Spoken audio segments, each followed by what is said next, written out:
Assalamualaikum warahmatullahi wabarakatuh. Dhalaan tuni gosuma afuriitu lafa tana guute.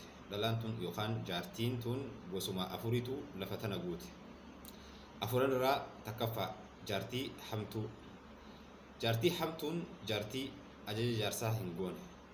Jaartii yoo atti hime hin furanne.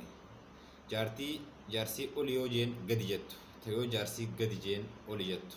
Takkanaa tuni tan gartee azaaba jiruu duniyaa jaarsa agarsiiftu. Takkanaa tun jaartii hamtuu jedhamti. Lammaffaa jaartii hifattuudha.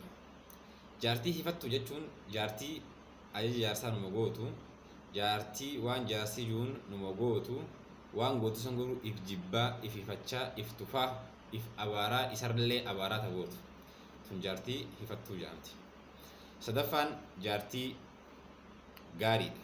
Jaartii nagayaa yookaan jaartii gaariidha. Jaartii nagayaa jechuun jaartii ajaja jaarsaa numa gootu. Jaartii waan jaarsi ju'uun numa fudhattu. Jaartii waan jaarsi irraa dhorkiraan numa dhorkamtu. Tuni tagartee jaarsi yoo itti hime numa gootu.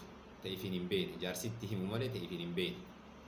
Garuu jaarsi yoo itti hime numa gooti garuu ifin beeteen gootu. Takkanaa tuni jaartii nagayaa jedhamti. Afuraffaan jaartii raaziyaadha. Jaartii raaziyaa jechuun jaartii ajaja jaarsaa numa gootu. Jaartii waan jaarsitti himellee numa fudhattu akkasuma jaartii waan jaarsi fadhuu ijarraa jaarsa sii beektu. Jaartii waan jaarsi sii jibbuu halaalatti ijarraa beekteetuma irraa fagaattu. Takkanaatun jaartii raaziyaa jedhamti. Duuba dargaggoo teenya lamaan duraa sana isinirraa haa qabu, lamaan boodaa kan isinitti haa qabuun isin jaa. Shamarran keenyaas lamaan duraa sanirraa miti lamaan boodaa kana rabbi isin haa godhu. Gorsoota babbareedaa fi mudannoolee adda addaa barsiisoo fi kofalchiisoo ta'an argachuudhaaf chaayinaala Abdii Rabbii follow, subscribe godhaa. Galatooma.